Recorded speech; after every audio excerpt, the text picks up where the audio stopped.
Assalamualaikum warahmatullahi wabarakatuh. Selamat malam. Selamat datang hadirin sekalian di acara Diponegoro Business and Economics Research Forum Season 1. Puji syukur kehadirat Allah Subhanahu wa taala atas limpahan berkat dan rahmatnya karena pada malam hari ini kita bisa berkumpul di sini dalam keadaan sehat walafiat.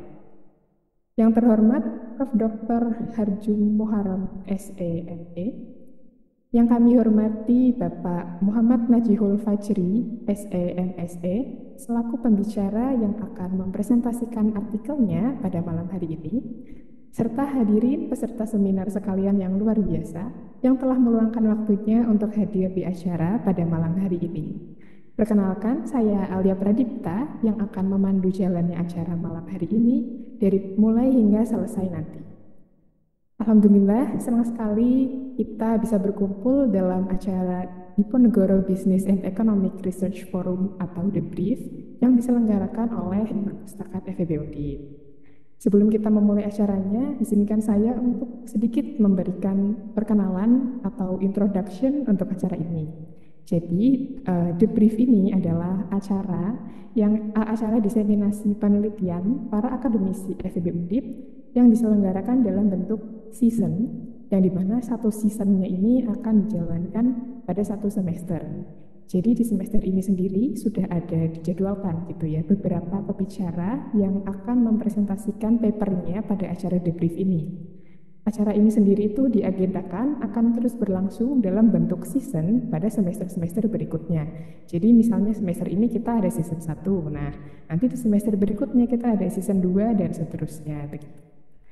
Nah, sebelum berlanjut ke acara selanjutnya ini hadirin mungkin bisa terlebih dahulu untuk follow sosial media dari Perpustakaan FEB Undip. Di sini kita punya Instagram, ada di @perpus.febundip, kemudian ada YouTube Perpustakaan Fakultas Ekonomi dan Bisnis, terus ada juga Facebook di Perpustakaan FEB Undip. Jangan lupa untuk di-follow dulu ya. Oke. Untuk memulai kegiatan hari ini, mari bersama-sama kita panjatkan doa agar acara ini dapat berjalan dengan lancar.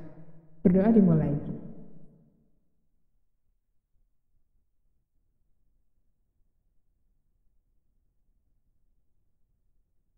Berdoa tidak pernah selesai.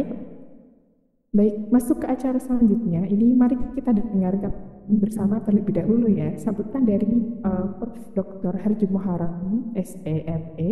Kepada Prof. Harjum, waktu dan layar kami persilahkan.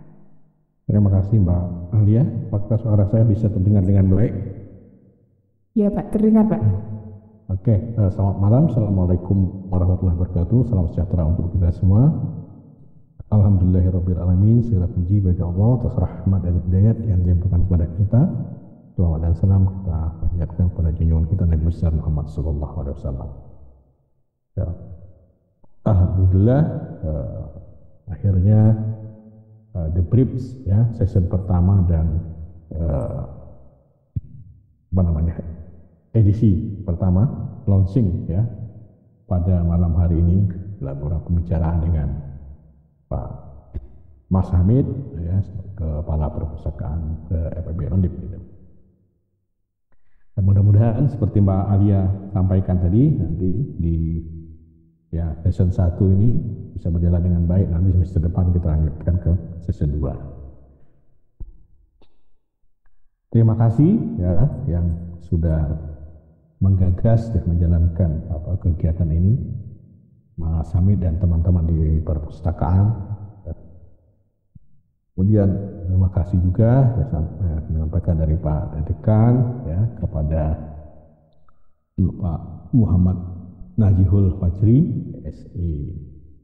SEMSE ya, yang sudah bersedia untuk sharing dengan kita pada malam hari ini ya, mengawali saya kira kegiatan ini The Briefs ya, Diponegoro Business and Economic Research Forum ini sesuatu yang sangat baik ya, positif, hingga vibes academic atmosphere di FEB Undip itu semakin semarak ya, semakin banyak kegiatan akademik yang tidak hanya melibatkan dosen tapi juga melibatkan sivitas ya, akademik yang lain, ya, baik dari mahasiswa, dosen, yang tendik juga bisa alumni, bahkan nanti kita bisa perluas apa juga pesertanya bisa dari umum. Kemudian ke depan mungkin nanti bisa diselingi dengan apa, format yang apa lebih interaktif, ya mungkin diselingin kayak apa seminar dengan apa dua ya sekaligus berbicara gitu terus pakai selingan ya, tapi format yang seperti ya kita lakukan malam ini berarti saya kira sudah format yang baik, lalu perlu apa selang-seling ke depan. Mudah-mudahan ya usaha kita ini ya, untuk menggairahkan ya atmosfer akademik di IPB ini berjalan lancar ke depan ya, dan memberikan manfaat ke sebanyak mungkin orang, tidak hanya sivitas akademika IPB Undip, dan juga bisa meningkatkan kualitas ya, kualitas dari penelitian, kualitas dari publikasi, dan juga menjadi kontribusi kita untuk Universitas Diponegoro. Saya kira itu yang apa ingin saya sampaikan Mbak Alia. Sekali lagi selamat ya untuk kegiatan debate pada malam hari ini. Terima kasih, mudah-mudahan sukses untuk selanjutnya. Selamat malam. Assalamualaikum warahmatullahi wabarakatuh. Salam warahmatullahi wabarakatuh. Assalamualaikum warahmatullahi wabarakatuh. Baik, terima kasih kepada Prof. Harju atas sambutannya. Sebelum kita melanjutkan ke acara berikutnya nih, hadirin mungkin bisa untuk on cam ya, karena kita akan melakukan sesi dokumentasi terlebih dahulu. Boleh untuk on cam semuanya teman-teman.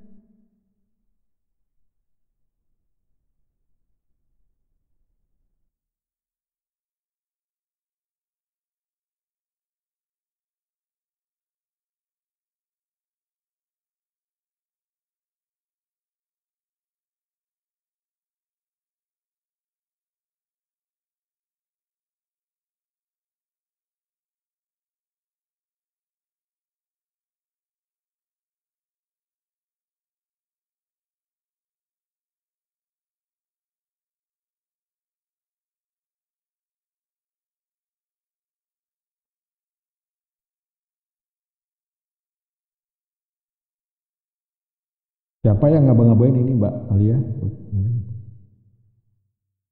Saya aja Pak, nggak apa-apa. Ditunggu untuk on cam dulu ya.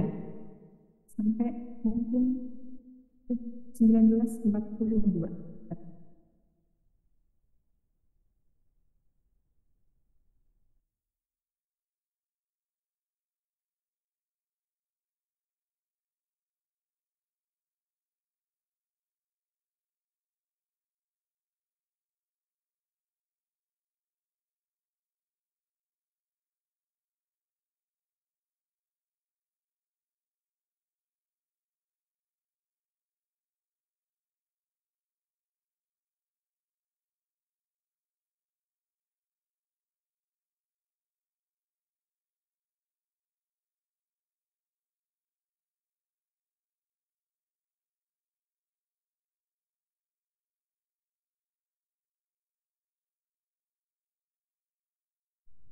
Baik, fotonya bisa dimulai.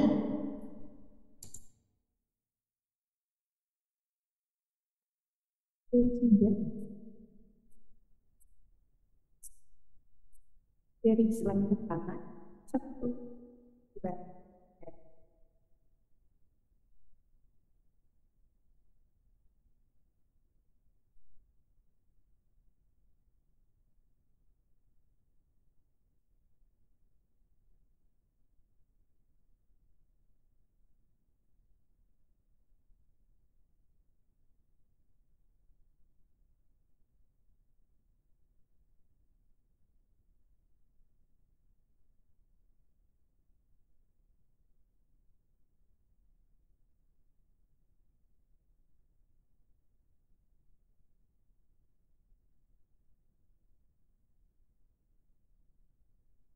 Satu kali lagi ya.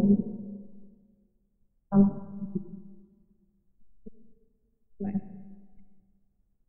kanan-kanan. Terus.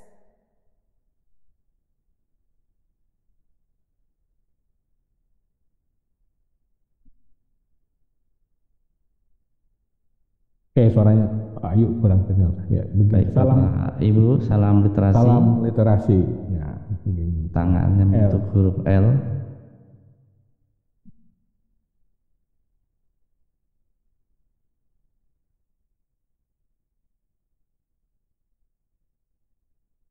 Kita ambil 1, 2, 3.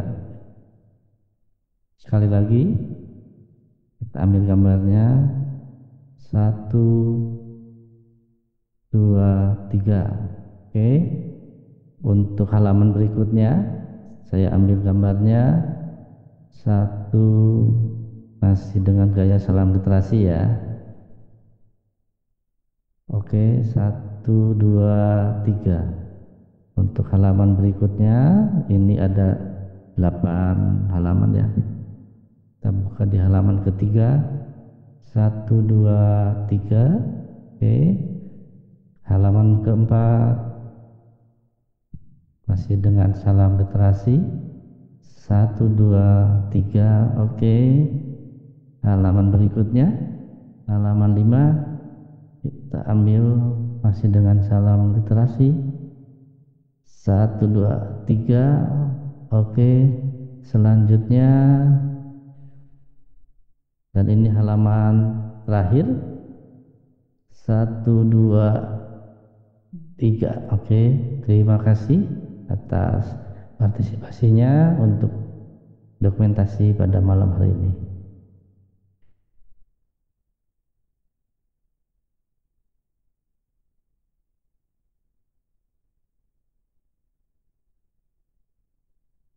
Oke. Terima kasih. Sesi dokumentasi. Nah, kalau begitu, tanpa berlama-lama nih, langsung masuk aja di acara intinya, yaitu pemaparan materi oleh Pak Muhammad Rizkyul Fadri, yang akan dipandu oleh moderator kita, yaitu Bapak Danes Kulirita Octavio, SEMS. Pada Pak Danes, waktu dan layar kami persilahkan. Ya, oke. Terima kasih Mbak Alia. Assalamualaikum warahmatullahi wabarakatuh. Oke, pada kesempatan yang bahagia ini tanpa basa-basi, langsung saja. Halo, Pak Fajri. Monggo, silahkan langsung saja kita share screen. Oke, baik. Baik Pak Danes. Silakan. Oke.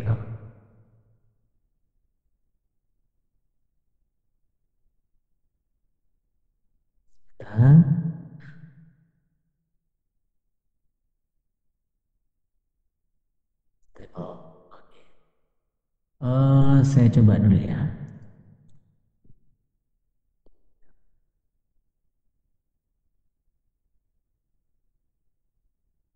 Tes. Oke, nah, ini sudah kelihatan kira-kira Bapak Ibu semuanya Pak Danes? Oke, sudah kelihatan. Oke, baik. Terima kasih. Bisa saya mulai ya Bapak Ibu semuanya ya? Bisa. Baik, terima kasih atas kesempatannya. Selamat malam. Assalamualaikum warahmatullahi wabarakatuh. Yang saya hormati pimpinan Fakultas Ekonomika dan Bisnis, dalam hari ini diwakili oleh Wakil Dekan 1 Bapak Profesor Harjum Haram, yang berkenan hadir pada malam hari ini. Pak Danes selaku moderator yang saya banggakan, dan teman-teman dari Perpustakaan Fakultas Ekonomika dan Bisnis Universitas Diponegoro, dan juga seluruh partisipan ya, baik dari program sarjana, magister maupun doktoral, dan juga umum ya, Bapak Ibu dosen di seluruh penjuru Indonesia yang mungkin hadir pada kesempatan malam hari ini saling menunggu gitu ya. Topiknya akan saya bawakan pada malam hari ini. Bapak Ibu, terima kasih. Mungkin itu introduction dari saya. Nah, ini yang akan saya bawakan itu terkait dengan pengaruh switching cost terhadap market power pada dual bank berkreditan rakyat. Judulnya adalah Does Switching Cost Affect on Dual Rural Banking Market Power. Jadi topik penelitian ini saya disclaimer, saya berterima kasih kepada Bank Indonesia dan OJK dulu mendanai riset saya ini dari tahun 2022 dan alhamdulillah riset ini berhasil menghasilkan kira-kira 3 paper ya yang berkorelasi dengan ini. Sebagian diantaranya masih dalam proses review ya. Salah satu yang mungkin sudah terbit adalah berkaitan dengan switching cost dan market power. Jadi kalau boleh saya sampaikan, riset ini sebetulnya adalah berbasis teori ekonomi mikro lanjut dan ekonomi industri yang kita padu-padankan dengan perbankan gitu ya. Dalam konteks ini adalah microfinance yang spesial hanya ada di Indonesia, yaitu Bank Berkreditan Rakyat dan Bank Pembiayaan Rakyat Syariah ya, Bapak Ibu semuanya. Baik Bapak Ibu, tanpa berlama-lama saya akan sampaikan latar belakang dan juga motivasi dari penelitian ini itu sebetulnya apa ya. Ini boleh saya lanjut ya Pak Danes ya? Boleh ya? Jadi yang melatar belakangi penelitian ini Bapak Ibu semuanya adalah berkaitan dengan isu market power yang dihadapi oleh Bank Berkreditan Rakyat dan Bank Pembiayaan Rakyat Syariah. Pada masa itu nomenklaturnya masih itu ya, BPR dan BPRS, sebagai salah satu indikator penting dalam nilai kinerja industri. Artinya market power itu sebagai ukuran daripada performance daripada firm, dalam konteks ini adalah banking, dan kesejahteraan masyarakat dalam hal ini adalah surplus konsumen kalau Anda belajar tentang teori ekonomi mikro gitu ya.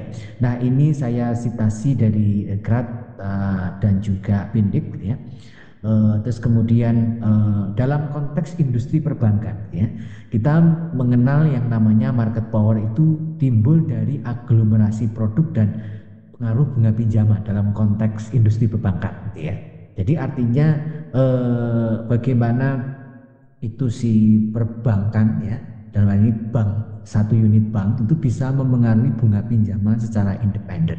Nah, itu kemudian kita bisa asosiasikan menjadi market power. Artinya seberapa kuat si bank itu kemudian memiliki kemampuan untuk meningkatkan suku bunga pinjaman gitu ya. Dalam konteks ini adalah revenue bagi dia itu ya. Yang kedua adalah berkaitan dengan kemampuan bank mengatur suku bunga yang disebut sebagai banking power gitu ya. Namun tidak terlalu menjadi market leader kadang-kadang gitu ya. Kadangkala mereka meningkatkan suku bunga belum tentu menjadi market leader dalam satu sektor industri itu gitu ya. Nah, switching cost ini muncul dari perubahan sistem layanan yang dapat menimbulkan informasi asimetri ya antara bank dan juga nasabah ya kan. Nah, ini kalau misalnya Bapak Ibu teman-teman semuanya pernah pelajari bersama di dalam bahasan oligopoli kolusif gitu ya. Jadi dalam oligopoli kita mengenal non-collusive approach dan collusive approach. Dalam konteks ini adalah bagaimana satu firm itu bertindak seolah-olah kooperatif, dia bekerja sama karena explicit collusions atau kartel dalam konteks itu, atau bahkan mungkin bekerja sama tanpa halus kartel secara diam-diam gitu ya. Nah, switching cost ini merupakan satu insentif dari firm atau dalam konteks ini adalah bank untuk menghindari degradasi daripada pangsa pasar itu sendiri gitu ya Bapak Ibu ya. Nah, terus kemudian muncul lagi isu terkait dengan switching cost yang tinggi itu dapat menyebabkan eksodus nasabah dan mungkin bisa mengurangi kekuatan pasar daripada bank kalau misalnya nasabahnya memang ya punya willingness to pay yang lebih tinggi gitu ya. Jadi mereka mungkin akan pindah ke layanan perbankan lain kalau misalnya dia punya willingness to pay, dan atau mungkin dia akan tetap stay kepada bank sebelumnya karena ya kalau misalnya dia pindah dia akan mendapatkan biaya pengalihan yang cukup besar. Nah, itu makanya isu itu kemudian muncul menjadi isu yang menyebabkan degradasi daripada market power itu sendiri. Nah, kalau misalnya kita berkaca pada penelitian sebelumnya Bapak dan Ibu sekalian, bahwa fokus penelitian sebelumnya itu ada pada loyalitas konsumen terhadap switching cost. Seperti yang saya katakan bahwa konsumen yang kemudian bertahan ke dalam di dalam bank tersebut maka dia identik dengan loyalitas. Sementara isu yang lain adalah bicara terkait dengan bagaimana dampaknya terhadap stabilitas kompetisi, dalam hal ini adalah market power itu sendiri. Apakah kemudian dengan loyalnya konsumen itu makin market powernya makin besar, atau mungkin bahkan sebaliknya seperti itu ya. Nah, ini berdasarkan penelitian-penelitian sebelumnya yang mungkin pernah ada. Nah, tetapi hubungan langsung antara switching cost dan market power pada BPR itu semestinya belum ada kajian lebih lanjut dari Bapak dan Ibu ya. Jadi sebetulnya riset ini masih potensial untuk bisa dikembangkan di level bank umum dan atau bank-bank yang ada di KBMI 1, 2 maupun yang lain gitu ya. Artinya riset ini memang belum ada di Indonesia gitu ya. Nah, sementara itu switching cost yang besar ya, itu mungkin berpotensi menghambat pertumbuhan pasar dan menurunkan efisiensi sistem perbankan itu sendiri. Ya Bapak Ibu, kalau kita ketahui bersama ketika switching cost yang besar ya, maka akan mengerus yang namanya surplus konsumen. Artinya kesejahteraan konsumen pasti akan dirugikan ya, sehingga deadweight loss ya, manfaat bersih yang hilang dari pasar itu makin melebar ya. Nah, ini menjadi isu serius yang harusnya kita pikirkan bersama-sama, dan bahkan mungkin KPPU dalam konteks ini adalah Komisi Pengawas Persaingan Usaha mungkin jarang sekali untuk mengangkat isu ini, padahal isu ini adalah bentuk daripada isu daripada larangan monopoli gitu ya. Nah, untuk itu saya mengangkat tools di dalam industri, ekonomi industri, yaitu tentang bagaimana pola hubungan antara struktur, perilaku dan kinerja. Dalam konteks ini ada SCP ya, industri perbankan untuk mendukung stabilitas jangka panjang itu sendiri Bapak Ibu, kira-kira seperti itu. Nah, untuk itu penelitian ini tujuannya tentu untuk melihat pengaruh switching cost terhadap market power-nya seperti apa. Nah, kalau misalnya kita ingin melihat kondisi faktual Bapak dan Ibu sekalian, kita punya dua informasi yang pertama misalnya seperti rasio konsentrasi BPR ya dan BPRS, sementara sisanya adalah ukuran aset BPR dan BPRS. Nah, kalau boleh kita berkaca pada sisi rasio konsentrasi BPR dan BPRS, misalnya dengan menjumlahkan mereka dengan kepemilikan aset yang besar gitu ya di level kabupaten kota, maka sebetulnya BPR dan BPRS di wilayah kabupaten kota itu cukup mendominasi gitu ya. Artinya mungkin memang preferensi konsumen untuk menggunakan produk-produk BPR itu ya mungkin cukup digemari karena proses mendapatkan pinjaman gitu ya, itu tidak terlalu susah dibandingkan dengan bank umum ya kan. Sehingga mungkin waktu itu ya sampai dengan tahun 2019 ya boleh dibilang rasio konsentrasinya 64% gitu ya kalau dibandingkan dengan BPR yang lain gitu ya. Jadi leadernya sekitar sebanyak itu ya kan yang menguasai pasar. Nah, kalau misalnya kita berkaca pada ukuran aset Bapak dan Ibu semuanya, ukuran BPR dan BPRS atau ukuran asetnya ini masih lebih kecil dibandingkan dengan bank umum. Di sini saya tidak menampilkan bank umum, tapi kalau misalnya kita ingin lihat itu nilainya adalah 16,77% ini di level kabupaten kota ya. Dari waktu ke waktu menunjukkan nilai yang kurang lebih kenaikannya tidak terlalu signifikan. Artinya memang cakupannya mungkin lebih kecil dibandingkan dengan bank umum itu tadi ya Bapak dan Ibu. Untuk itu dari informasi itu kemudian kami nyusun literatur review ya yang kami himpun menjadi 2 slide di sini ya. Jadi switching cost ini terjadi akibat perubahan sistem layanan dan membebani konsumen. Tentu yang pertama, asumsi pertama, premis pertama. Kemudian biaya ini mencakup biaya pencarian, biaya transaksi, pembelajaran dan kognitif. Ini saya ambil dari Burhan et al. 2003. Nah, sebetulnya informasi ini identik dengan The Coas 1960. Jadi Bapak Ibu kalau mungkin pernah belajar tentang biaya transaksi, nah itu sebetulnya adalah di cover di dalam premis saya yang kedua ini. Jadi ketika perusahaan menghadapi biaya transaksi yang cukup tinggi katakan gitu ya, akibat biaya pencarian informasi atau biaya transaksi, biaya negosiasi dan lain-lain, mereka mau nggak mau akan meningkatkan dari sisi harga pasar gitu ya. Dalam konteks ini dalam banking adalah suku bunga gitu ya. Nah, switching cost memperbesar asimetri informasi, memberikan keuntungan tambahan bagi penyedia dana tentunya gitu ya kan. Jadi dengan hadirnya switching cost tentu dia bisa mendapatkan total revenue lebih banyak gitu ya, dan dia menakut-nakuti konsumen gitu ya untuk tidak pindah ke dalam layanan dia atau bahkan tidak pindah ke bank lain gitu ya. Harapannya seperti itu. Nah, untuk kasus produk homogen seperti simpanan dan pinjaman itu biasanya lebih rentan terhadap switching cost Bapak dan Ibu. Karena mungkin produknya agak susah terdiferensiasi ya. Mungkin terdiferensiasinya berdasarkan lama waktu, tenor dan seterusnya, dan manfaat apa yang harusnya didapatkan oleh masing-masing nasabah seperti itu ya. Switching cost juga mengikat nasabah kartu kredit dalam sistem bunga yang tinggi. Nah, ini beberapa riset sebelumnya juga menemukan bahwa dengan hadirnya switching cost kadang-kadang nasabah merasa dirugikan. Artinya masih sama gitu ya dengan klausul yang saya sebutkan tadi, bahwa dengan hadirnya switching cost maka tentu akan meningkatkan harga pasar sehingga debt loss akan makin meningkat.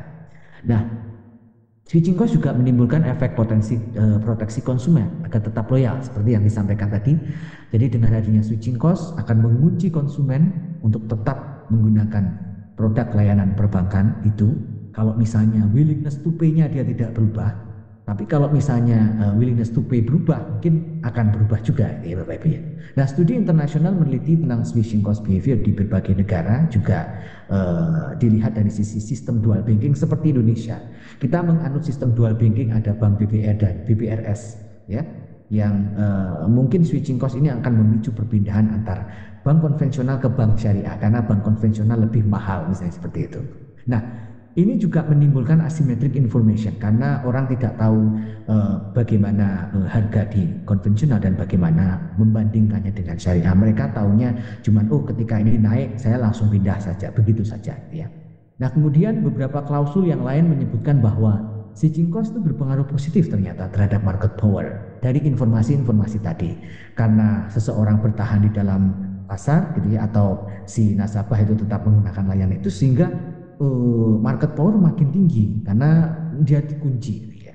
Konsumen terperangkap di dalam ruang itu kan, Bapak Ibu semuanya. Nah, untuk itu setelah informasi ini kemudian saya dapatkan gitu ya, saya hanya menyajikan kerangka berpikir dari literatur review yang saya dapatkan. Secara preliminary adanya technological change ya, atau bahkan transaction cost dan service improvement, bahkan mungkin increasing qualifying standard itu kemudian mendorong cost production markup itu makin tinggi ya.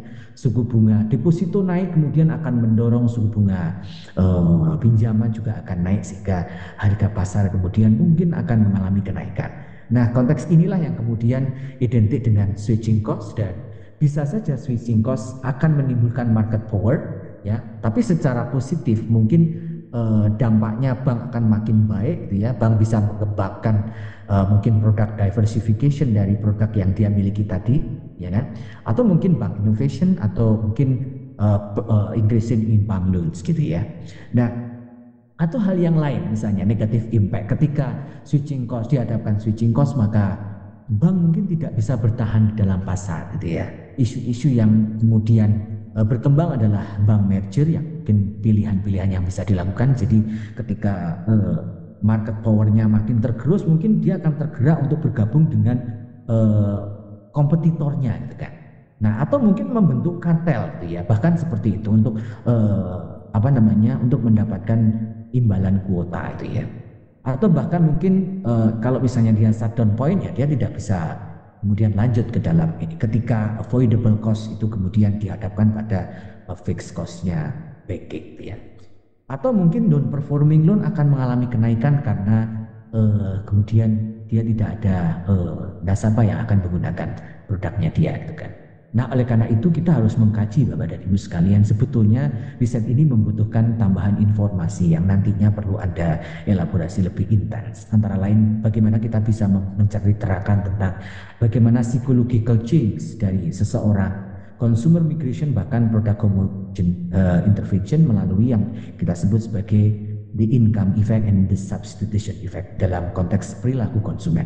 Jadi Bapak Ibu bisa mengembangkan riset terkait dengan perilaku konsumen, atau Bapak Ibu ingin menguji Slutsky equation-nya, ini seperti apa ya perilaku konsumen di dalam market kalau misalnya Anda ingin lihat nanti itu ya, yang paling potensial. Nah, oleh karena itu Bapak Ibu sekalian, kami menggunakan dua framework. Yang pertama adalah switching cost, yang kedua adalah learner index gitu ya. Nah, switching cost kita kenalkan di sini sebagai bagian daripada persaingan harga di level banking. Kita menggunakan pendekatan Betrong ya. Kalau di kebudayaan inklusif, yaitu switching cost ditentukan oleh harga dan pangsa pasar adalah N gitu ya, dilambangkan oleh N. Nah, P kemudian itu sendiri kita lambangkan sebagai harga yang kita hitung dari rasio total pendapatan terhadap total aset ya, total pendapatan dan total revenue, sementara total asetnya adalah quantity ya, bertindak sebagai quantity, sehingga kalau kita cari nanti akan mendapatkan nilai price-nya itu sendiri ya. Nah, kemudian pangsa pasar dihitung dari perbandingan jumlah aset bank terhadap total aset bank di satu kabupaten kota, kita hitung.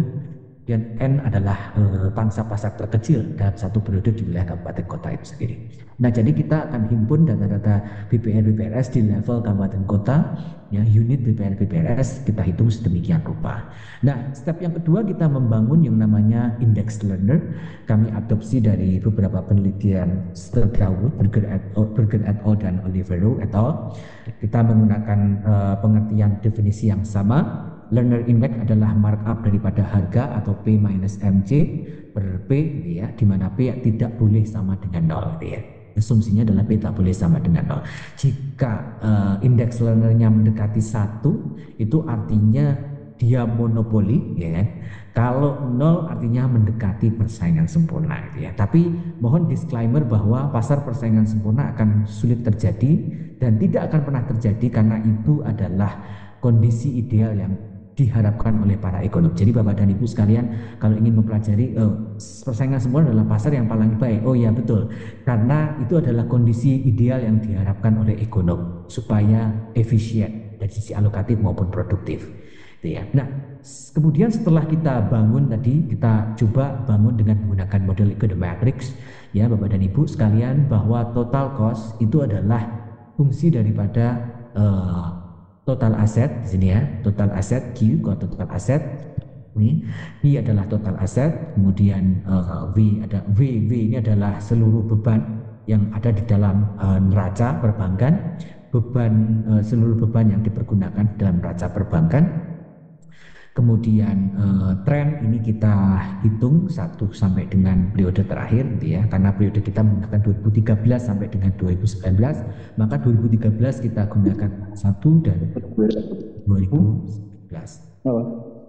Oke. Nah, Bapak dan Ibu sekalian, setelah kita dapatkan total cost function itu tadi, kemudian kita turunkan dengan menggunakan turunan parsial, turunan majemuk ya. Jadi kita turunkan TC terhadap G ya, berarti turunan TC terhadap turunan aset gitu ya. Nah, terus kemudian kita dapat MC, karena MC itu kan turunan TC ya Bapak ya. Tambahan biaya ketika barang yang diproduksi meningkat 1 unit gitu ya. Nah, itu kalau misalnya kita gunakan analogi itu.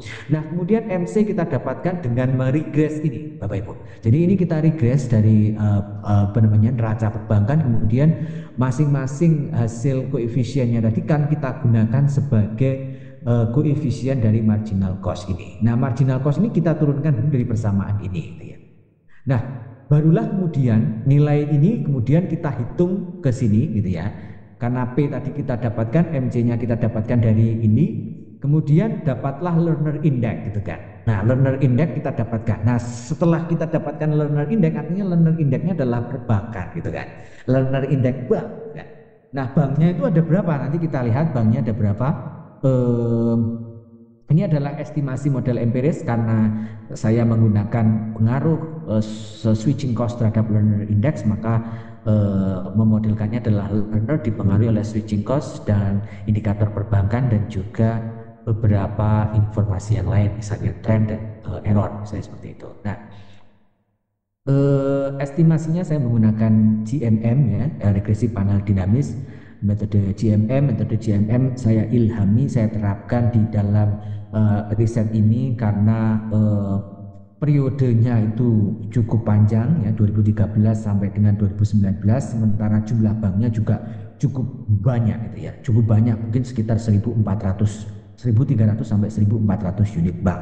Jadi betapa Anda bayangkan kalau misalnya disusun ke dalam Excel itu sudah berapa baris Excel gitu ya, kalau misalnya Anda tahu.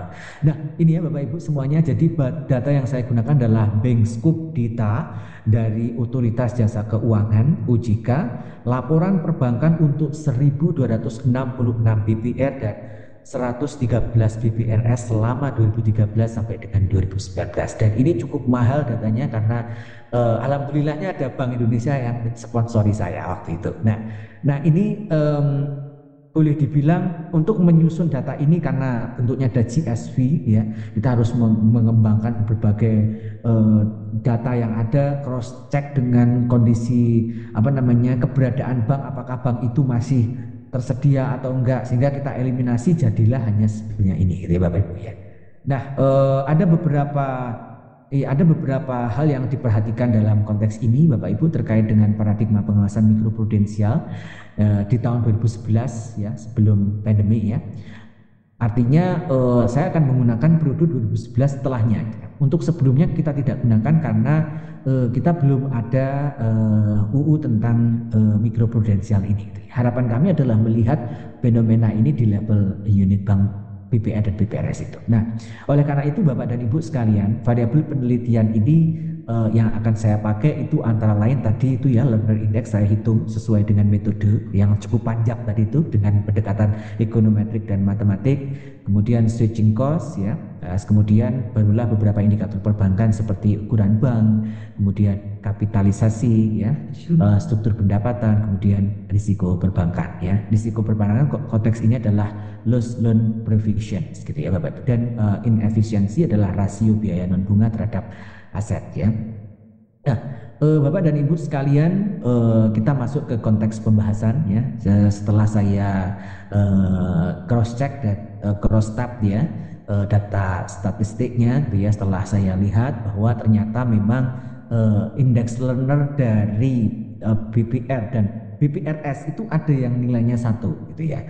Artinya memang ada yang absolutely monopoli. Mungkin dalam satu kabupaten kota hanya ada 1 dan dia berhasil memonopoli meskipun ada bank umum ya, karena di sini tidak memperhitungkan bank umum ya. Nah, kemudian secara rata-rata kalau kita rata-ratakan secara nasional di seluruh Indonesia dari sekian ribu observasi ini, 9.000 observasi, itu ternyata ada di angka kecenderungan 0,23, artinya hampir mendekati persaingan sempurna itu ya. Boleh kita sebut ini adalah persaingan monopolistik, tetapi perilakunya tidak lain hampir mendekati oligopoly ya. Sementara switching cost itu hampir minim terjadi di BPR dan BPRS. Ternyata nilai rata-ratanya hanya 0,048 saja, dengan nilai maksimum adalah 0,597 dalam desimal itu ya.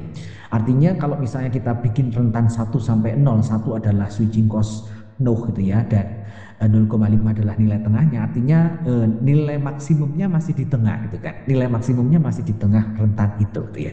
Jadi masih belum terlalu masif ya. Mungkin kita bisa kaji nanti di level bank Bapak Ibu, bank umum ya, kalau misalnya Bapak Ibu semua ingin riset tentang itu ya. Kemudian bank saya seperti yang saya sebutkan masih sama di angka 17 sekian persen. Kemudian rasio ekuitas 17%, diversification rasio diversifikasi pendapatan atau pendapatan non bunga itu di angka 9,9%. Sementara loss loan provisions itu ternyata ada yang cukup tinggi di level 252. Artinya ada beberapa BPR dan BPRS yang mungkin akan menderita risiko gagal bayar yang cukup tinggi, meskipun ini bukan nilai NPL tetapi adalah beban piutang yang tertagih, artinya begitu ya. Nah, kalau misalnya kita lihat berdasarkan korelasinya Bapak dan Ibu semuanya, rekan-rekan, bahwa dari hasil cross tab correlation, pairwise correlation ternyata menunjukkan angka-angka yang cukup moderat ya, dan tidak menunjukkan hubungan yang sifatnya multikolinearitas antar variabel, meskipun ini merupakan data yang kita ambil dari level neraca perbankan ya Bapak Ibu ya. Jadi artinya masih cukup bagus lah itu ya kalau misalnya mau kita analisis. Artinya masih bisa kita lanjutkan ke proses regresi itu ya. Nah, Bapak dan Ibu, selanjutnya kita akan lihat bagaimana pola estimasi daripada indeks learnernya. Di sini belum saya tampilkan, mungkin sebentar saya izin untuk refresh ya. Moga-moga sudah tampil. Nah ini sudah tampil ya. Oke, ya mana tadi kok nggak tampil? Nah ini oke. Jadi kebetulan saya menggunakan Melatex, jadi tadi mungkin belum update ke sini Bapak Ibu semuanya ya. Jadi ini kalau kita tampilkan estimasi dari persamaan TC itu ya. Jadi persamaan TC ini kita hitung, kemudian dapatlah koefisien itu, dan koefisien itu kemudian akan kita gunakan sebagai penghitungan koefisien pada marginal cost gitu ya. Jadi kan di marginal cost ini Bapak dan Ibu mohon izin saya agak cepat. Nah ini MC. Nah jadi alpha 1, alpha 2 dan seterusnya ini kita ambil dari hasil penghitungan koefisien ini gitu ya. Nah kalau misalnya kita lihat pola hubungannya masih relatif baik ya, relatif baik, dan tingkat signifikansinya juga baik gitu ya. Artinya tapi kita tidak menjelaskan ini karena ini adalah cara kita untuk menentukan learner index gitu. Yang mau kita tuju adalah pengaruh switching cost. Jadi ini hanya untuk menentukan nilai daripada indeks learnernya itu sendiri Bapak Ibu ya. Oke, jadi kita kembali ke topik bahasan saya. Jadi bahwasanya berdasarkan hasil estimasi regresi GMM panel difference gitu ya, itu menunjukkan bahwasanya biaya perpindahan atau switching cost di level BPR dan BPRS itu ternyata dengan ukuran perbankan itu berpengaruh positif signifikan ya kan terhadap indeks learner. Nah ini temuannya agak menarik. Kemudian rasio ekuitas pendapatan non bunga dan loss loan provision sebagian besar itu tidak signifikan kecuali LPP yang negatif signifikan dalam model BPRS gitu ya. Di BPRS saja. Sementara ukuran bank dan ekuitas itu berpengaruh positif terhadap indeks learner BPRS dalam model ketiga. Sementara dari sisi kesesuaian model dia masih lolos gitu ya. Lolos pengujian Arellano Bond dan Sargent Hansen test. Nah, Bapak Ibu ini bisa dilihat bahwa dari lag-nya harus positif ya kan, dan ini sudah terletak di antara FEM dan PLS gitu ya. Kemudian konsisten untuk BPR ini level bank umum, bank BPR dan BPRS kalau kita gabungkan. Jadi kalau persamaan satu ini adalah BPR dan BPRS kita gabungkan, sementara kita exclude BPRS-nya menjadi persamaan kedua ini, dan yang ketiga adalah persamaan BPRS. Nah, informasinya ternyata masih berpengaruh positif gitu ya, dan signifikan terhadap learner index gitu sendiri ya. Ternyata dengan adanya switching cost itu berhasil menaikkan market power. Artinya mungkin nasabah yang dituju ini nasabah tipe apa ini? Nah ini yang perlu kita gali lebih lanjut ya Bapak Ibu ya, tipe apa ya? Nah itu. Sementara bank yang memiliki bank size yang cukup tinggi itu juga akan berkorelasi dengan market power yang juga cukup tinggi. Nah berdasarkan informasi.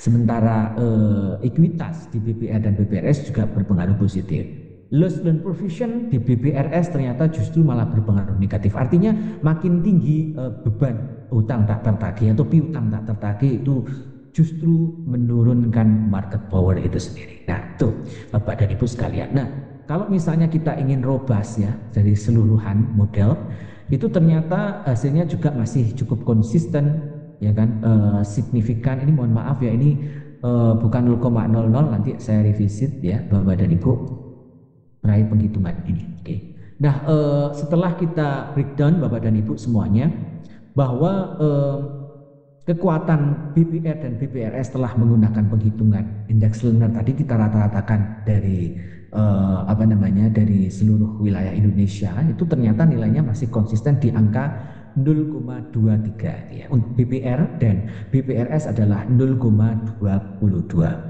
Nah kalau misalnya Bapak Ibu ingin gabungkan ya silakan, itu bisa dijumlahkan terus dibagi dua. Artinya market powernya itu sebetulnya masih kecil gitu ya, masih kalah dengan bank-bank yang lain gitu ya.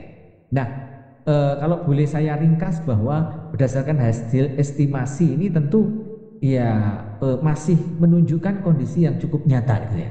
Ya kan selama ini. Jadi bahwa BPRS atau BPR itu sendiri mungkin tersampingkan dalam konteksnya gitu ya.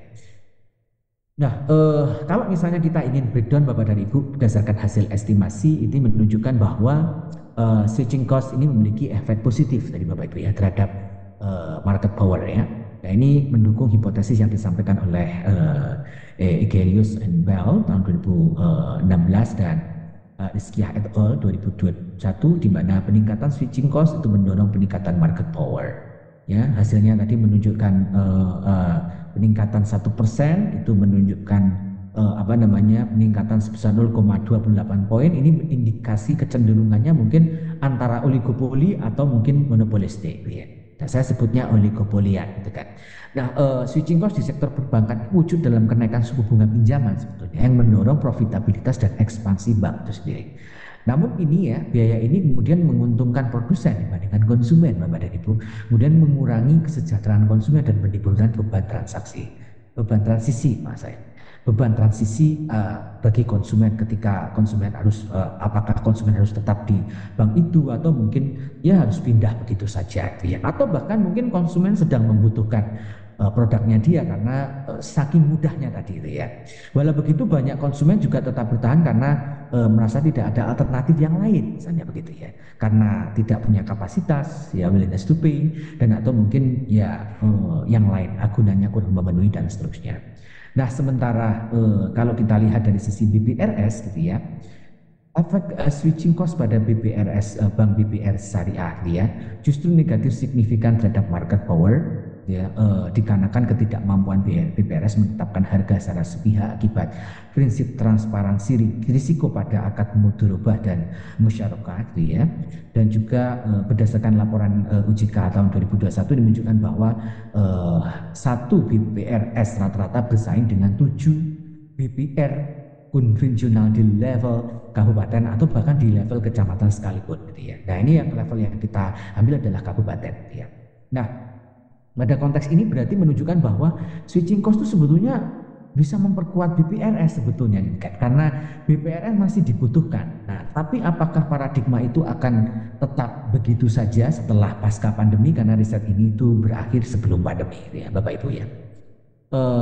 Akhirnya Bapak Ibu saya akan masuk ke kesimpulannya bahwa switching cost memang berpengaruh positif signifikan terhadap market power, utamanya BPR konvensional yang berukuran besar ya kan, karena ukurannya lebih besar. Jadi kenapa disebut ukurannya besar? Karena dalam satu ini dia bisa menyaingi Bank BPRS 7 ya, mungkin perkiraan ya. 7 BPRS itu akan bersaing dengan satu BPRS akan bersaing dengan 7 BPR konvensional ya. Nah, kami sebut seperti itu. Nah, kemudian switching cost pada BPR seringkali menguntungkan produsen ya, tercermin dari suku bunga yang tinggi yang membebani konsumen, karena BPR itu kadang-kadang suku bunganya tidak terpantau oleh Bank Indonesia atau mungkin OJK gitu ya. Jadi belum ada pantauan khusus ya waktu itu. Kemudian pilihan bank alternatif yang terbatas bagi konsumen. Kemudian BPR Syariah ini menunjukkan hubungan negatif antara switching cost dan market power karena transparansi harga pembiayaan. Ya. Kemudian transparansi BPR Syariah menunjukkan asymmetric information dan menarik pangsa pasar dari BPR konvensional. Kemudian ukuran bank menjadi faktor penting dalam memperkuat market power. Artinya market power tidak hanya didukung oleh switching cost saja, tapi didukung oleh kepemilikan aset yang cukup besar, sehingga ditunjukkan oleh korelasi positif tadi itu, hubungan positif terhadap market power. Kemudian implikasi kebijakan dan keterbatasan studi yang perlu kita sampaikan Bapak dan Ibu sekalian, bahwasanya sistem pelaporan yang aktif itu harusnya kita perlukan di level BPR dan BPRS gitu ya. Nah, BPR dan BPRS ini belum punya mobile banking yang sifatnya bisa interconnected dengan pengawasan mikroprudensial, dalam konteksnya adalah OJK, sehingga integrasi API dalam sistem informasi kredit antar lembaga ini sangat diperlukan. Nah, kemudian monitoring atas suku bunga kredit dan simpanan juga harus kita lakukan, karena jangan-jangan dengan kebebasan BPR dan BPRS untuk menentukan suku bunga dan margin bagi hasil itu tadi itu, kemudian mendorong kerugian konsumen yang cukup tinggi gitu ya. Nah, kemudian alat analisis kredit yang seragam ya kan diperlukan untuk level BPR dan BPRS gitu ya. Nah, rekomendasi yang diperlukan untuk bank adalah kita harus bank harus menawarkan produk pembanding dan membatasi biaya buka atau tutup atau switching cost tadi itu ya. Jadi kalau bisa ya bikinlah produk-produk yang sekiranya lebih kompetitif ya kepada nasabah sehingga nasabah tidak perlu harus terbebani oleh adanya switching cost tadi. Nah, Bapak dan Ibu sekalian, tentu riset yang sedemikian rupa pasti akan punya keterbatasan studi. Kompetisi dualistik antara BPR dan BPRS ini belum terkuantifikasi secara optimal, ya, sehingga kami memerlukan pembanding daripada kompetisi yang lain, metode yang lain, misalnya Panzaros, kemudian Bond dan seterusnya. Nah, kemudian ukuran switching cost yang sangat sempit misalnya di level kabupaten kota itu juga mungkin akan berisiko menciptakan bias. Artinya kita harus membreakdown BPR dan BPRS di level kecamatan kalau perlu gitu ya. Kalau misalnya punya. Tapi masalahnya ada juga kabupaten kota yang hanya memiliki satu BPR di wilayahnya. Kira-kira itu Bapak dan Ibu sekalian topik bahasan yang bisa saya sampaikan. Selanjutnya floor akan saya sampaikan atau saya limpahkan kepada moderator Bapak Danes. Terima kasih Pak. Oke, keren sekali nih penelitiannya. Datanya banyak banget ya, sampai 1000. Datanya 1000. Lebih Pak, 1300 ya. 1300. 1.300 BPR dan BPRS ya. Wah, gila itu. Banyak sekali. Silakan Bapak-bapak, Ibu-ibu yang ada di sini, jika ada pertanyaan mengenai penelitian ini, baik dari sisi theoretical economicnya atau mau dari sisi ekonometriknya, silakan monggo kita membuka sesi pertanyaan. Mungkin kita buka 3 pertanyaan dulu ya. Monggo, silakan. Suara tidak terdengar. Ini mute. Kita.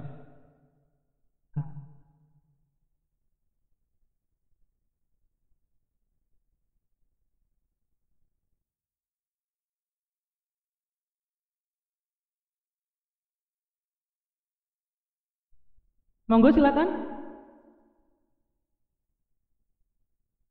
Oke, jika tidak ada, mungkin saya ada pertanyaan untuk memancing lah. Ada pertanyaan. Oke, monggo Bu Ulan atau Pak Ulan?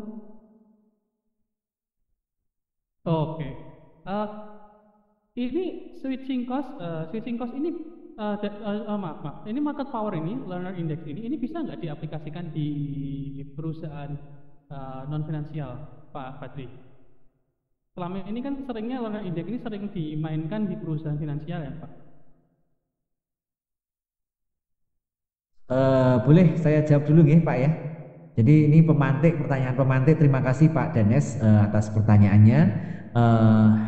Saya sebetulnya mengkaji ekonomi industri itu cukup luas ya. Artinya kita bisa breakdown ya jenis-jenis industri ya Bapak dan Ibu. Artinya index learner itu adalah ukuran yang bisa kita terapkan di seluruh level industri ya Bapak dan Ibu. Asalkan data-data itu tersedia ya. Data-data misalnya kalau perusahaan itu memiliki catatan ya kan, catatan laporan keuangan paling tidak ya kan. Kita bisa menggunakan laporan itu, kemudian kita susun dalam model kerangka learner index itu ya kan. Nah, artinya apa? Artinya nggak harus bank saja ya, atau bahkan IKNB, institusi keuangan non bank, nggak harus IKNB dan nggak harus bank kan gitu ya. Non financial corporation bahkan yang lain tuh bisa, bahkan apapun itu data-data yang memang tersedia ya. Intinya kita harus punya basis data aset gitu ya, kemudian atau mungkin paling tidak I-nya adalah output penjualan saya gitu ya. Kemudian kita gunakan fungsi produksi Cobb Douglas lah, kata pendekatan production. Artinya kita bisa menggunakan 2 pendekatan ya Bapak Ibu ya. Jadi di sini kita menggunakan pendekatan biaya dan atau mungkin total cost dari pendekatan produksi gitu ya. Nah, dari sisi pendekatan produksi artinya kita akan memerlukan data-data capital, labor, material, energy dan seterusnya. Nah, kemudian dari situ kemudian bisa kita susun lah ya intinya bagaimana harga dari capital, harga dari labor, harga material, harga energi, kemudian kita hitung-hitung jadilah nanti pendekatan biaya itu ya, pendekatan cost function. Nah, jadi kalau boleh saya sampaikan, index learner itu adalah penghitungan market power yang idealnya bisa digunakan oleh seluruh sektor industri itu ya, baik pertanian, industri pengolahan manufaktur, pertambangan dan seterusnya, bahkan sampai industri jasa-jasa sekalipun gitu ya. Nah, kami di ekonomi industri juga mempelajari ini, ya kan. Nah, biasanya di ekonomi industri kita gunakan analogi elastisitas gitu ya, untuk memperlihatkan reciprocal elasticity kan gitu ya dari index learner. Artinya bisa didekati dari berbagai sudut gitu ya. Apakah sudut translow cost atau dari sudut production gitu ya. Jadi Bapak dan Ibu kalau misalnya ingin membuat indeks kompetisi, index learner ya, syaratnya harus punya data-data yang saya sebutkan tadi. Dari sisi production harus jelas, capital, labor, material, energy. Dari sisi cost itu harus ada beban dari masing-masing, itu paling tidak mewakili harga dari masing-masing yang saya sebutkan. Jadi kalau misalnya beban tenaga kerja atau ya beban tenaga kerja itu berarti kan masuk dalam biaya tenaga kerja ya. Nah, itu bisa Anda masukkan sebagai W1 katakan gitu. Beban operasional yang lain misalnya gitu ya, atau beban penelitian, beban promosi dan seterusnya. Nah, itu bisa kita masukkan ke dalam situ. Sementara Q-nya adalah aset. Nah, Q-nya nggak harus aset, bisa nggak penjualan? Bisa gitu ya. Nah, itu bisa dipakai lah analogi itu. Nah, kira-kira seperti itu Pak Danes, mungkin pemantik ya. Dari rekan-rekan mungkin ada tambahan atau bagaimana. Jadi begitu ya Bapak Ibu ya semuanya ya. Moga-moga ada ketertarikan untuk melihat aspek marketing ini ya. Jadi sebetulnya ini adalah ilmu marketing sebenarnya, nanti bisa dipakai di level marketing gitu ya. Kira-kira begitu. Oke, alhamdulillah ini ada pertanyaan dari Bu Gusti Ayu Radini Citra. Oh, bukan pertanyaan, ternyata dari panitia toh. Oke, bagi para peserta di sini yang menginginkan adanya sertifikat bisa masuk ke link absensi berikut, bisa isi absensinya. Pak, Silakan. izin bertanya Pak. Oke, dari Pak Abi Merdal Rahmat, silakan. Iya Pak. Sebutkan dari mana juga? Dari Pak, MM Undip kelas kerjasama BRI Bapak. Baik. Iya. Bapak, ini penelitiannya sangat bagus ya Pak. Maksudnya kayaknya bisa juga diimplementasikan di bank konvensional jika tadi sudah Bapak sampaikan itu ada datanya ya Pak. Jadi kalau persaingan di lokal misalnya Pak di satu daerah di kabupaten kota, selama kita ada data bank pesaing, kemudian ini karena saya juga dari bank konven Pak, non BRI, itu bisa saya terapkan ya Pak ya untuk mengukur indeks iya Pak, indeks learnernya terutama ya. Jadi begini Pak, kalau ini berarti Anda levelnya akan menggunakan leveling di wilayah satuan kerja Anda, maksudnya begitu ya? Iya Pak. Oh gitu. Oke, jadi yang penting ada data kompetitor. Jadi bukannya saya ngajari ini kan kita harus punya dua perspektif ya. Jadi kita mengajari produsen untuk berperilaku cerdas, memilih strategik gitu kan. Strategik untuk mendapatkan profit tinggi-tingginya. Tetapi dari sisi yang lain kita sebagai pengambil kebijakan, dalam konteks ini adalah government ya kan. Nah, saya rasa cukup bagus untuk dilakukan asesmen bagaimana pola market power ini di level satuan kerja Anda. Dengan catatan Anda harus punya data-data bank kompetitor gitu ya. Nah, mungkin nanti bank kompetitornya harus di level yang sama gitu kan. Tapi kalau misalnya Bapak dan Ibu semua akan membreakdown dari level pusat ya tidak apa-apa, tapi Anda cukup tahu gitu loh. Nah, jangan-jangan kalau kita disagregasi di level kabupaten kota berlakunya hampir sama gitu, karena itu kan leveling makro ya. di leveling karena kalau BRI itu kan berarti levelnya udah bank gede ya kan, bank gede. Kemudian kompetitornya mungkin kalau saya boleh sampaikan, kalau saya secara yang saya ini tahu ya, itu ada 104 bank KBMI yang tercatat di OJK kalau tidak salah begitu ya, termasuk CIMB, terus kemudian bank-bank mega dan seterusnya itu kan. Nah itu sebenarnya bisa Mas, Pak ini apa namanya, untuk kita analisis lebih dalam, kita asesmen lah paling tidak seperti itu ya kan. Oh jangan-jangan perilaku. Nah terus Anda juga bisa ngupdate data market power Anda ya kan selama beberapa waktu ke depan gitu kan. Misalnya dengan model yang sama, dengan data yang sama, Anda tinggal ngupdate atau big date data-data sebelumnya kan. Kalau misalnya Anda punya data posisi ini kira-kira ya kan, pasti kan laporan neraca itu kadang-kadang kan sangat sementara atau mungkin sementara gitu ya. Artinya Anda perlu membig date data-data sebelumnya ya kan. Nah itu harus Anda big date juga gitu kan. Jadi di big date jangan-jangan setelah kita punya data posisi yang aktual tadi itu, kita punya nilai kok market power yang berbeda dengan gitu kan, atau jangan-jangan berbeda tapi tidak terlalu jauh perbedaannya gitu kan. Nah itu juga cukup bagus Pak. Nah yang saya amati sekarang ini mungkin nggak banyak ya Bapak dan Ibu sekalian untuk menghitung market power di level bank umum. Ini merupakan celah bagi Bapak Ibu semua praktisi maupun Bapak Ibu pimpinan kantor cabang atau kantor cabang pembantu, kalau misalnya ingin mengeksplorasi topik ini dengan sangat sangat in-depth ya, saya sangat senang gitu kan dengan eksplorasi Anda untuk mengkaji ini, kira-kira seperti itu. Nah harapannya apa? Harapannya kita bisa tahu perilaku kompetitornya seperti apa, kira-kira begitu ya Pak ya. Iya Pak. Sangat bisa gitu ya, sangat mungkin dan sangat bisa. Dan Anda bisa memperhitungkan berapa nilai indeks learner dari perusahaan Anda sendiri gitu kan. Bahkan itu bisa di breakdown seperti itu karena nanti datanya adalah per unit bank. Kira-kira begitu ya Pak. Iya. Terima kasih Pak. Ya, kalau misalnya berkenan untuk diskusi misalnya cara menghitung, nanti mungkin bisa berkorespondensi dengan kami di UDIP gitu ya, kira-kira seperti itu. Gitu Pak ya. Iya Pak. Terima kasih Pak. Ya sama-sama Pak. Monggo Pak Danes. Oke, oh iya ini kami juga memiliki grup WhatsApp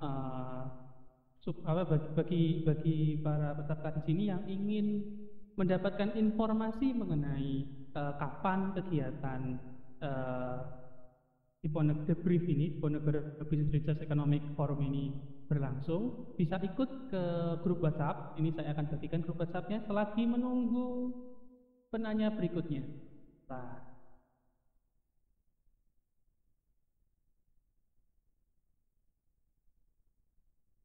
Mohon izin Pak Danes, boleh masuk?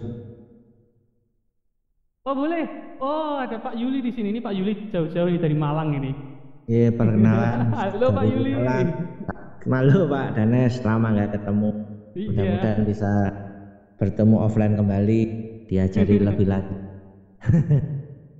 tentang perbankan ini dan teknik-teknik statistik. Nah, terima kasih sudah dikasih kesempatan gabung di forum seperti ini, dan masih banyak harus belajar. Saya termasuk masih banyak harus belajar terkait mulai statistik sampai dengan pemahaman terkait bank ini. Jadi yang pertama yang ingin saya tanyakan itu adalah kapan sih kita harus pakai GMM dan kapan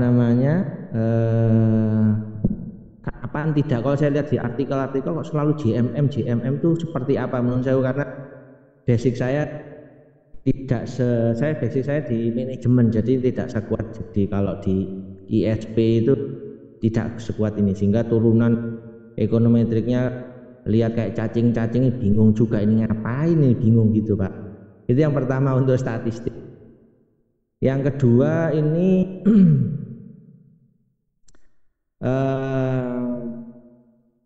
untuk menghitung, kalau saya membaca artikel ini ada untuk mengukur bank competition itu ada juga bond indikator Pak. Ini bedanya bond indikator dengan learner index ini apa sama atau tidak atau bagaimana lebih lanjutnya? Kemudian yang ketiga terakhir ini mohon mungkin pencerahan lebih mendalam terkait hal ini. Itu adalah market power, apa makna market power, kemudian bank concentration, competition sampai dengan stability itu seperti apa. Mungkin itu Pak Danes, mohon penjelasan lebih lanjut. Terima kasih. Monggo Pak Fadri.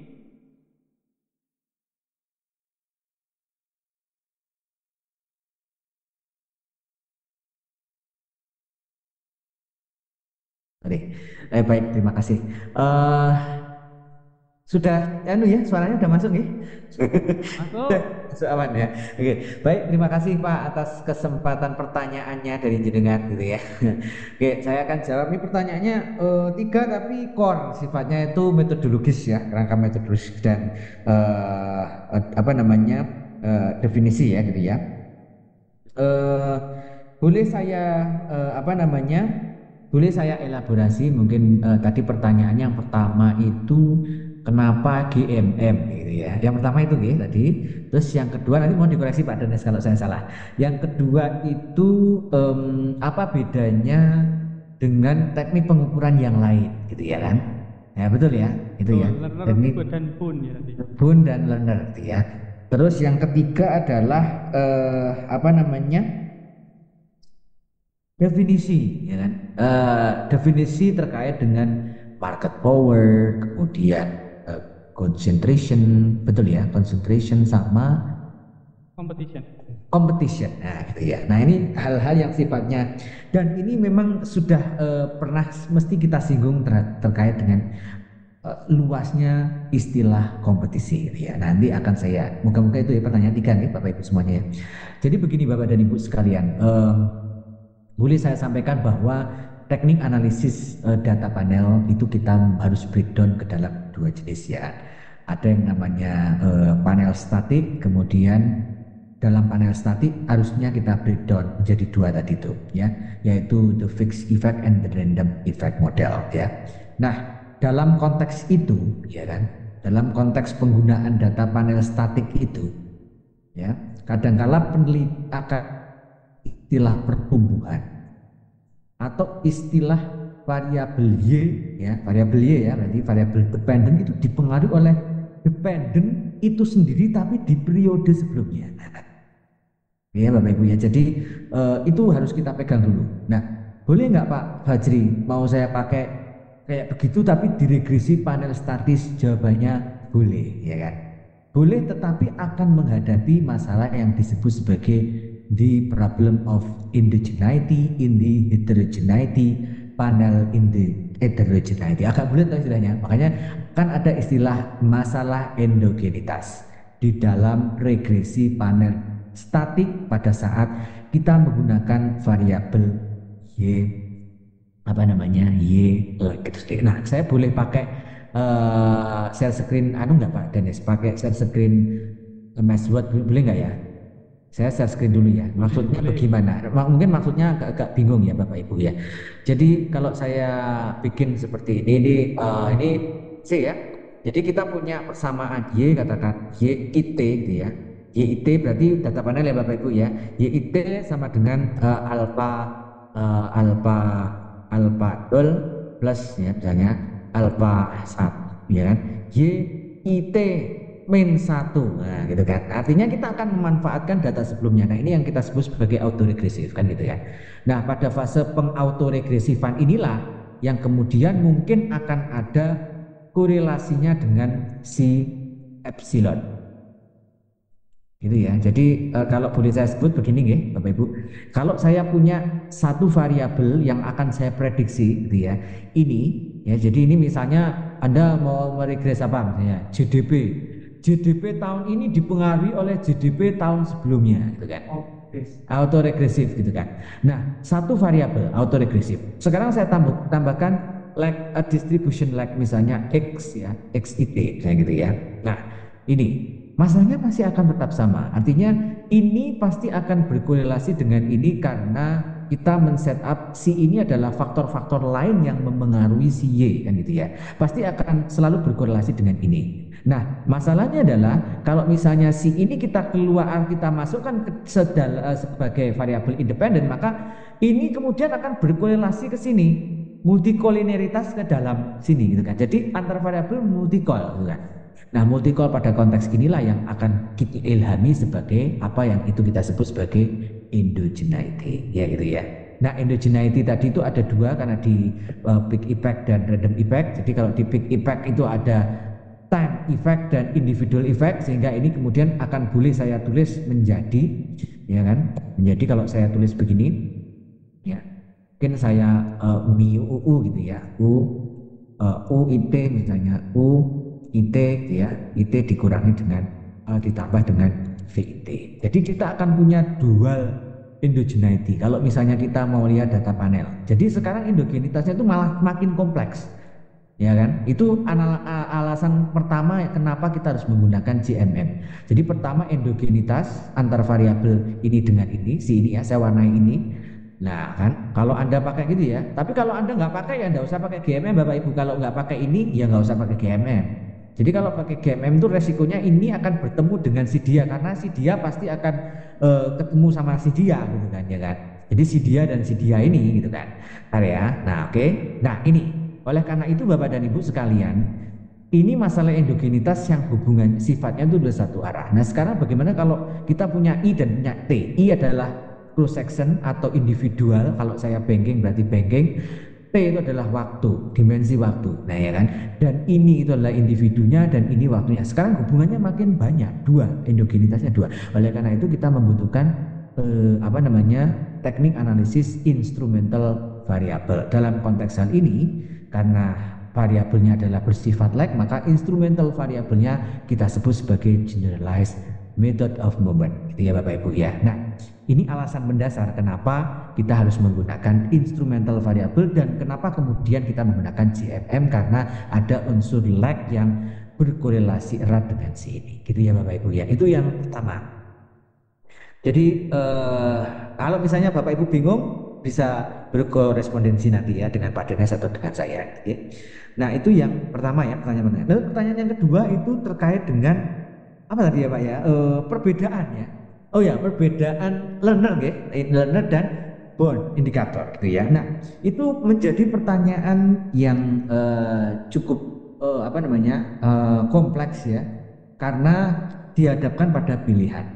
Artinya Bapak Ibu Anda harus menggunakan teknik analisis yang benar-benar Anda pilih yang mana, karena itu adalah semuanya itu adalah bentuk daripada penghitungan yang disebut sebagai pertanyaan ketiga tadi, itu adalah penghitungan kompetisi. Jadi kalau boleh saya breakdown di sini jawaban dengan tadi itu kok bisa begitu toh Pak? Oke, saya jawab di sini hierarki. Nah, gini aja. Jadi penghitungan daya kompetisi. Kompetisi ini kalau boleh saya sampaikan di sini ada pendekatan struktural dan pendekatan non struktural ya. Struktural dan non struktural. Nah kalau tidak salah yang struktural itu penghitungannya sederhana ya kan. Kalau tidak kebalik ya moga-moga aman. Jadi misalnya dengan memperhitungkan rasio konsentrasi gitu ya. Nah CR ya kan. Nah CR ini macam-macam, ada rasio konsentrasi itu sendiri, penghitungan konsentrasi 3, konsentrasi 5 atau HHI ya kan. Human Index itu dan atau mungkin yang lain ya kan, ada HHI. Nah sementara yang non struktural itu kita punya yang namanya learner, kemudian ada panzar dan bond indikator gitu kan. Nah gitu. Nah jadi Anda akan memilih Bapak Ibu. Nah tapi struktural dan non struktural harus dikombinasikan. Artinya ketika Anda meregresi R dan learner itu boleh bersamaan, karena dia penghitungannya relatif berbeda. Kalau si ini Anda hanya memperhitungkan berapa pangsanya, kalau di sini Anda menghitung dengan menggunakan pendekatan P minus MC tadi itu dengan teknik yang lain. Ya, tidak ada kaitannya dengan ini, gitu ya. Kalau ini pendekatan output, dari output saja cukup. Kalau ini Anda harus ngitung dulu, gitu kan. Demikian pula dengan panzer dan bond indikator. Nah, bedanya apa? Kalau si learner dia pendekatannya adalah biaya, ya kan? Produksi, artinya pendekatan biaya dan produksi. Nah, kalau yang satunya itu pendekatannya adalah pendekatan total revenue yang panzer dan indikator bond ini. Total revenue yang ini, ya, berarti kaitannya dengan revenue nih, revenue, dan ini juga sama gitu nih. Ini juga dari aspek total revenue dan indikasi profit gitu ya. Jadi hanya masalah perbedaan pilihan saja. Artinya apa, Bapak Ibu semuanya bisa Anda pilih gitu kan. Teknik analisis mana yang mau Anda gunakan gitu ya dalam metode penghitungan itu. Gitu nggih. Nah, itu adalah perbedaan penghitungan. Artinya sama, dia memperhitungkan masing-masing daya kompetisi. Makin tinggi nilainya berarti makin monopoli. Makin rendah makin persaingan sempurna, berarti makin kompetitif gitu ya. Nah, itu kemudian menjawab soalan nomor 3 gitu kan. Apa bedanya market power, konsentrasi dan kompetisi gitu kan. Nah, kompetisi memiliki makna yang luas. Kompetisi pada aspek ini adalah berbicara tentang pasar persaingan sempurna. Artinya makin kompetitif istilahnya. Jadi kalau kita sebut makin kompetitif berarti makin bebas berkompetisi gitu kan. Artinya semuanya akan memiliki kesamaan gitu ya.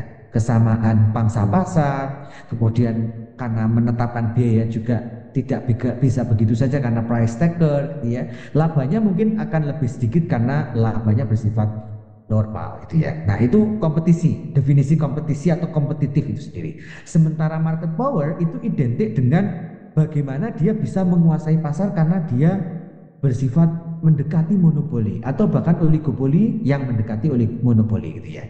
Jadi istilah market power kita sebut sebagai kebalikan daripada kompetisi. Artinya kompetisi boleh kita sebut kebalikannya adalah market power. Jadi kalau kompetisi makin market power. Nah, learner index yang tinggi itu mengindikasikan market power. Jadi boleh ya Bapak Ibu ya. Jadi itu hanya masalah definisi saja yang harusnya Anda pahami sebagai kaidah yang dibakukan di dalam ilmu ekonomi dan bisnis gitu ya. Demikian pula dengan panzer dan seterusnya. Nah, kira-kira itu. Nah, sementara konsentrasi itu hanya bicara tentang bagaimana cakupannya terhadap pasar. Apakah dia bisa menguasai pasar, jadi hanya ukurannya aja. Apakah dia bisa menguasai penjualan dan apakah dia bisa menguasai pembelian. Gitu ya. Itu kira-kira untuk jawaban dari pertanyaan tadi. Oke. Ini kita terakhir karena sudah menjelang malam. Satu penanya lagi. Ayu Citra dari tadi Sharing Center gitu. Oh iya kayaknya. Go, Mbak Citra. Mbak Citra. Terima kasih kesempatannya Pak Danes. Perkenalkan, nama saya Citra. Pak Fajri, saya ingin bertanya.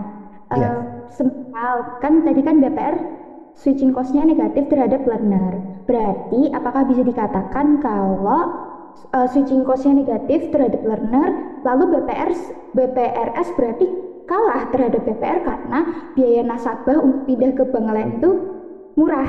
Itu bisa dikatakan demikian tidak, Fajri? Terima kasih. Oke, jadi tadi BPRS ya. Jadi disclaimer dulu, BPRS itu berpengaruh negatif terhadap market power, sementara si si satunya tadi apa? Yang BPR gitu ya. BPR itu berpengaruh positif. Kita menduga karena ini adalah perilaku bank ya. Nah, jadi dugaan pertama saya adalah dengan switching cost itu kemudian nasabah itu tetap bertahan gitu kan di dalam BPR itu sendiri ya. Yang pertama tadi ya, lagi pertama ya. Artinya bisa jadi gitu kan. Bisa jadi konsumen itu tidak memiliki willingness to pay ya kan, untuk berpindah ke lain hati gitu kan, karena sudah dikunci sama si switching cost tadi itu ya kan, switching cost. Nah, sementara si BPRS gitu kan, justru yang kita temui adalah malah dengan hadirnya switching cost gitu kan ya. Switching cost berarti BPRS yang menerapkan switching cost sekarang justru market powernya malah rendah gitu kan. Nah, Ya ini dugaan sejaja ya, gitu ya. Jadi bukan untuk mendiskreditkan Bank BPRS ya kan. Bisa saja, nah, bisa saja mungkin karena si apa ya, karena willingness to pay-nya sesuatu. Kita sebut sudut pandang konsumen dulu ya. Willingness to pay-nya apa namanya nasabah BPRS bisa jadi lebih kaya mungkin ya kan, lebih kaya dibandingkan dengan BPR ya. Secara jumlah BPRS di wilayah kabupaten kota itu relatif superior. Saya boleh katakan superior karena dia satu orang melawan 7, bayangan rata-rata melawan 7 artinya dia sangat superior gitu kan. Nah, tetapi karena sistem apa namanya, mungkin sistem yang cukup transparan tadi gitu ya, itu membuat mereka kemudian harus berpindah dengan bank yang lain gitu kan. Ya, itu asumsi yang kedua ya kan. Sistem yang transparan misalnya karena akadnya jelas ini dan relatif tidak ini. Ya bisa jadi itu karena relatif lebih murah dan seterusnya gitu kan. Ya, bisa jadi BPRS lebih murah dibandingkan dengan di bank BPR gitu kan. Kalau kita menduga ya, karena ya karena dengan akad tadi itu ya, saya sekarang menyebut BPRS lebih baik karena dengan akad pertama kali ya, akad state dia men-state akadnya sekian, maka di periode masa yang akan datang mungkin juga tidak akan ada perubahan apa namanya, perubahan margin bagi artinya boleh saya katakan dalam jangka panjang dalam periode 2013 sampai 2019 apa namanya makin bagi hasil dari BPRS itu sendiri mungkin relatif lebih murah gitu ya dibandingkan dengan si BPR gitu ya kira-kira ya. Jadi saya sangat yakin bahwa hadirnya karena lebih murah tadi, nah akhirnya si BPRS harus menerima kerugian kalau dia menambahkan switching cost gitu kan. Untuk itu BPRS harus punya upaya kan untuk mempertahankan pangsa pasarnya ketika udah pasti murah. Kenapa kok dia harus lari ke bank lain gitu kan? Apakah diversifikasi produknya masih kurang atau apa? Nah ini adalah PR bersama untuk kita karena Indonesia adalah pusat studi ekonomika Islam gitu kan. Dengan banyak riset-riset tentang ekonomi Islam, maka kita layaknya bisa memberikan rekomendasi terkait dengan BPRS itu sendiri ya. Jadi upaya apa yang harusnya bisa kita selamatkan dari BPRS di tengah BPRS melawan 7 BPR ya di dalam satu region gitu kan. Nah, itu adalah apa namanya kompetisi spasial yang harusnya betul-betul harus kita tekankan lagi. Kira-kira begitu ya Mbak Citra. Mbak Citra tadi ya. Saya sangat apa namanya welcome dengan pertanyaan Anda dan dugaan pertanyaan Anda hampir sama dengan dugaan saya di penelitian itu. Kira-kira begitu. Begitu Pak Danes ya. Terima kasih Pak Fadli. Sama-sama. Oke, karena keterbatasan waktu, ini sudah mau mendekati jam 9. Sebenarnya overtime ini, tapi sangat menyenangkan diskusinya. Oh iya.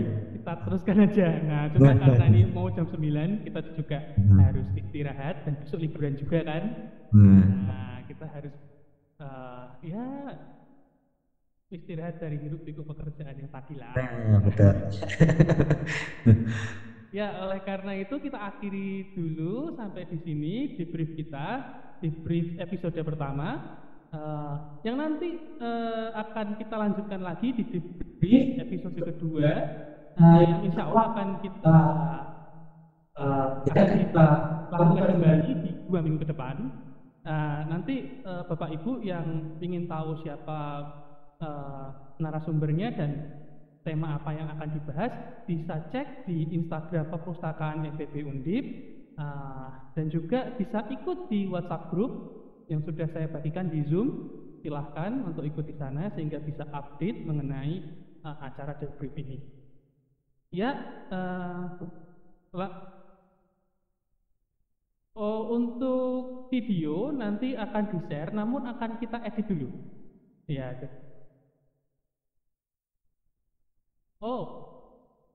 Jika ada yang berminat mengenai PowerPoint-nya bisa WA di WhatsApp group yang ada di WhatsApp group, nanti bisa dikirimkan di sana.